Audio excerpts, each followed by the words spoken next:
Hello everybody, this is Christian Duke for RxMuscle.com in the Iron Asylum at Metro Fitness Worthington with IFBB Pro, Bryan Balzano. Bryan, welcome. How's it going? It's a pleasure to be here. Thank you for, inviting me to do this. Absolutely. It's really cool to be sitting here with the 2014 USA Middleweight Champion. I want to jump into the fun here. I know that you told me you started weight training about 4 years ago. Yeah. Which is pretty wild to me because, you started weight training 4 years ago, you did your first show in 2014, and you also turned pro in 2014. So if you could, take us back to, I guess, what inspired you to start lifting? And was it a magazine, a bodybuilder, a show? What got you into the iron game? Just, it all started back in high school. I was a really tiny kid. I was 5'4", 110 pounds. I was just basically a skeleton. Right. And no one knew who I was. People I was a little quiet kid. Kids always picked on me a little bit, pushed me around. Now I just want to add some size on, kind of like staying with the big boys. Right. And then I just started, and then over time, just kind of, it was something to help me become a person. But then it just kind of turned into a lifestyle, and then I never gave up. I had no ever intention to be a bodybuilder. Right. But it just evolved into one over time. Yeah, it's funny too because you started at 21. At 21, most people are getting to this whole thing that you can drink legally and go out and party and when you're in the gym. If you're gonna make any quality muscle gains, you really can't drink that much and you can't eat crap food. So, how soon did it take before you actually started putting on lean muscle mass and actually started seeing a transformation in your physique from when you started lifting? I'd say about a year. Okay. After 3 months, I got used to the feeling, but after a year, I put on about 15 pounds of solid mass on my frame, and you could actually see a good change in the mirror at that point. Okay. And I was just I liked the way it looked. I liked the hard work, and plus just me, I'm a very independent person. So I just love the sport as well as it's you had to work for what you wanted. Right. There's no cheating. There's no way around it. If you don't do what you need to do, you're never going to see the success. Absolutely. That you want. Now we're doing this interview in Columbus, but you're actually from Cleveland, right? Yeah. What was the sort of the gym vibe, the atmosphere in Cleveland when you first got started training? In Cleveland, it's more about trying to look good. Okay. It's not really a sport city up there. Mm-hmm. It's more about you train to look good to go out. Sure. Meet people, but it's definitely not what the atmosphere is here. So kind of like the Jersey Shore there, gym, tan, laundry kind of thing. Yeah. Name brands, all that, hair gel. Okay, I gotcha. And then before the interview, we were talking about how you actually had a sort of a really bad injury.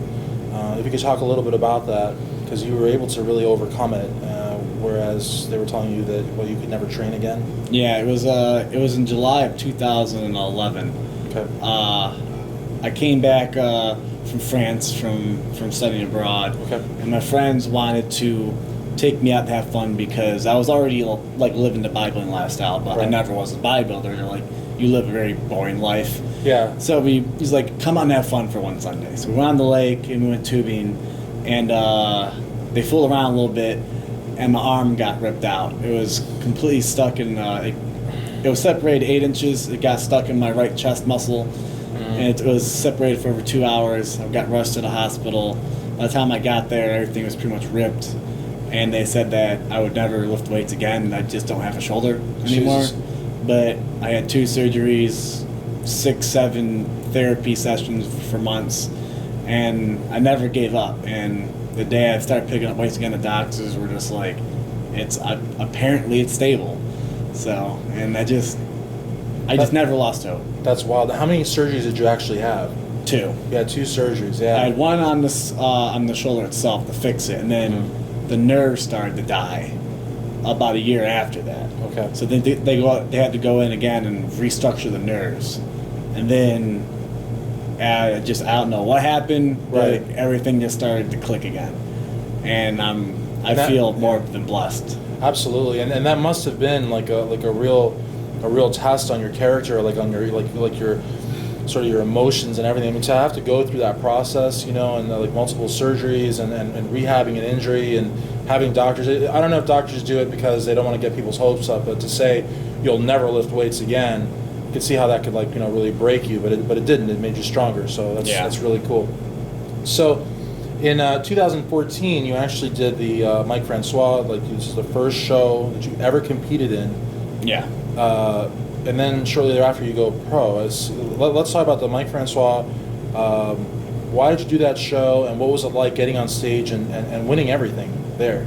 Well, the first part of it, why I did it, I came to this area, and I switched gyms, and I started coming here, and this is a great atmosphere here. Everyone's very supportive, and they, every now and then, like someone would just walk up to me and say, "Hey, you should do a show." And I was like, I don't know, and it kept happening week after week. Someone new, and then finally, like, I became friends with some people here, and they were like, "Dude, you should really do a show. Yeah, you have great genetics, all that stuff." And I was like, fine. If I got talked into it, I'm like, I'm not gonna do it unless I have a coach to help. Exactly. Go, all that stuff. And so I figured, my good friend named Justin Compton, really good, close. I was like, if anything, I'm gonna go with him. Right. I trust him. I've known him. Yeah. He can help guide me through it. So sure. And then I got that rolling. Then the show was May 10th. We started January 1st, 2014, and then I had about 5 months to prep for it, and then going to it, I was nervous. Yeah. I just didn't know what to expect. And then to walk out with the overall was insane. I can see your smiling. I felt like I was sleeping because it just was like it wasn't real. No, absolutely, and I can if you at home could see the facial expressions, the smiles. I mean, it's genuine. But before we even conclude talking about that, let's go back to when you talked about moving to Columbus. You moved to Columbus for a job opportunity. You got a very good job, but you don't really know anybody here, right? No, I'm all alone. I came here with the injury, had to get surgery, and I mean, being a bodybuilder and then going through rehab for that 3-year period, I couldn't have time to make any friends. Right. I don't really. So it's like I have no friends or family here. People I have friends now from the gym and whatnot, but like when I first came here, it was like for 2 years I couldn't meet anyone. So it was hard. I mean, that's what I was gonna say. Yeah, like you probably have a lot more friends than you know of, but like when you're like conceptualizing it, you feel like you're all alone because all your family, all your friends are really in Cleveland, right? Yeah. So you win the overall, and also as a middleweight, because the important thing is that you didn't pick the middleweight for the USA's or Mike Francois strategically. This is the weight that you compete in, so you're a middleweight. Yeah. So you win that contest, and then you go to the USA's. But before we talk about the USA's, you were like pretty much all alone for the Mike Francois, right? I mean, you did all this, like you mentioned Justin Compton having help there, but really this was not like an effort where you have a big team, like with you. You don't have like a guy for this, a guy for that, and like really a very independent effort. Yeah. Okay. So then you decide you want to do the USA's. Talk about doing the USA's, because I mean, I know from what you told me, the Mike Francois is the biggest show in Ohio, but as big as it may be, the USA's has got to be like, like a dinosaur, like humongous. So like, how did you go from, doing your first show, winning that overall, to say, hey, I'm going to go to do the USA's? Because after I did that, I got talked by a lot of people who said that I should give it a shot to go pro at my current situation. Instead of trying to get bigger and go light heavy, my original plan was, take a year off, get some size, grow up, kind of get up through like the weight classes. Right. Then everyone here said, I mean, you are a middleweight. Why, take a year off and, try and get bigger when it's like when you look great as you are right now. Exactly. Just stay in middleweight and go for it this year. And I was just like, I'm still new to the sport. I didn't know, and everyone here believed in me, and so I was like, all right, I'll give it a shot. And we chose out the USA's, and then we started attacking. Yeah, I mean, because you've got to have like the shortest amateur career ever. You had one show. You had one show, and then you go to the USA's and you turn pro. I mean, it's like whenever somebody asks you like down the road, be like, so Bryan, what are your fondest memories from your days as an amateur? Like, what are you gonna say? I was an amateur for like a week, But yeah. All right. So what was the USA's like when you got to the contest there? I mean, I know, and I really want you to mention when you told me about the judges, about the scoring, like how close it was for you winning the middleweight. I mean, what was it like, honestly, at the USA's? It was very overwhelming. Yeah. I mean, like, it's just being in Las Vegas, once again, all by myself. Yeah. No one helped me out. Having to go out shopping, cook, travel. Everyone else is off their feet, having like their friend or girlfriend, sit home. Right. I'm walking, I'm pounding my legs nonstop, doing what I have to do to get to where I want to be. What had you mentioned about the legs, about staying off your legs, about when you were at the USA's? Yeah, usually a few days before a show or like the last week, everyone here says like you basically, you gotta stay off your legs to keep the inflammation down. Oh, right, yeah, exactly. To get more detail, and it's like, it's like when you see other people like, their girlfriend or whatever, like they have one person they're helping out, like they're cooking the food so they can sit down and do other things. I wasn't blessed with that to happen. Right.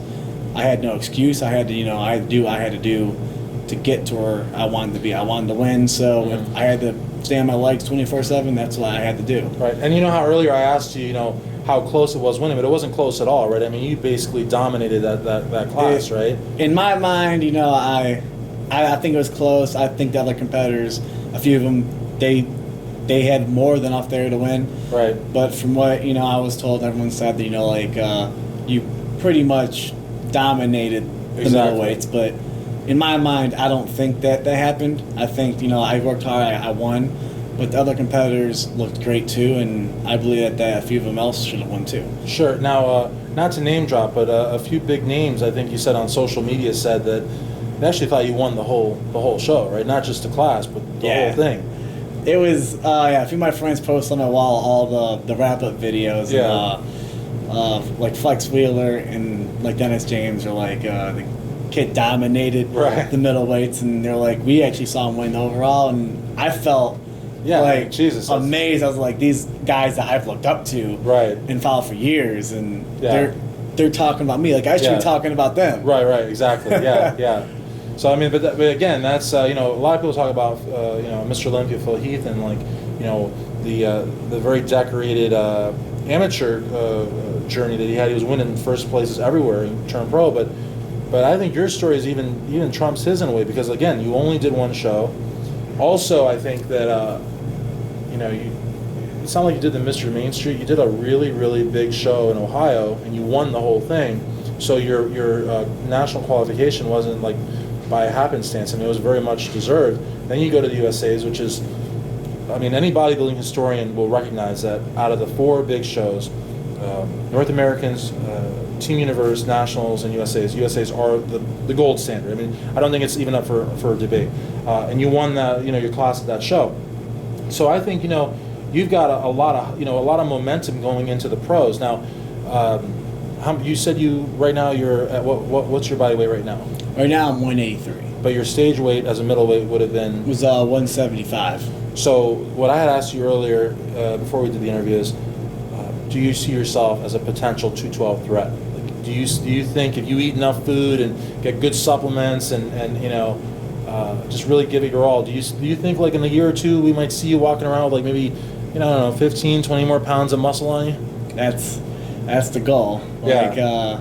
I don't want to say that I see myself as a threat. Or not even 10 or 15. I mean like some serious mass. I'm going to work my butt off to become a threat. Okay, good stuff. So talking about the future, where do you see yourself? Because I mean, you're not like the typical not the typical. You're not the stereotype bodybuilder that basically just has a gym. You have a really good job, and you moved here from Cleveland for it. So what would you like to do in the fitness industry?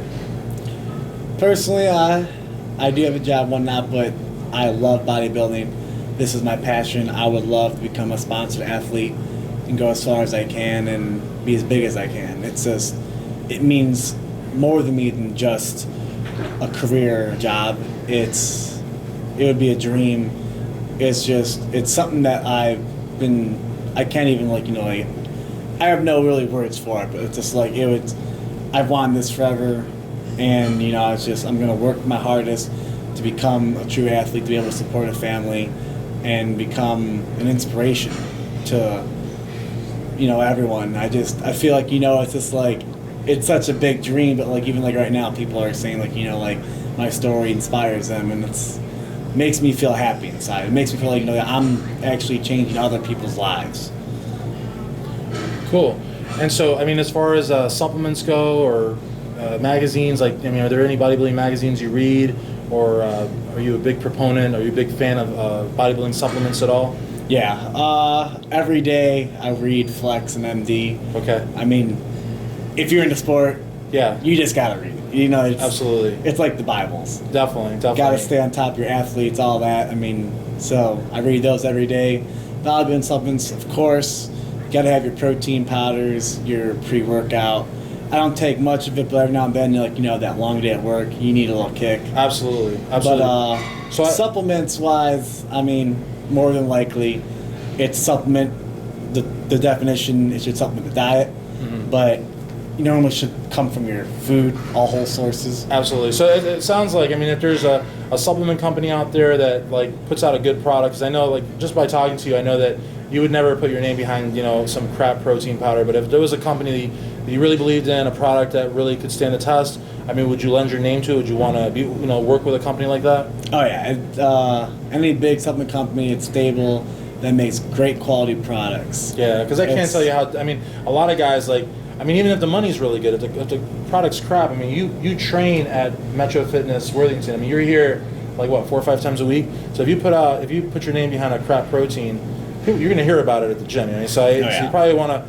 So if there's companies out there, and there's a lot of good companies that put out great products. I mean, and I think with, you know, all the hype you got, and it's not just hype. I mean, you went pro after one show, and then you mentioned MD and Flex. So I mean, you know, you're definitely in the industry. So it'd be great to see you maybe gracing the cover of Flex, holding some kind of a protein powder. You know, would that be cool? Yeah. All right. Well, I want to thank you very much, Bryan, for taking the time to speak with us. For Bryan Balzano, I'm Christian Duke in the Iron Asylum, rxmuscle.com.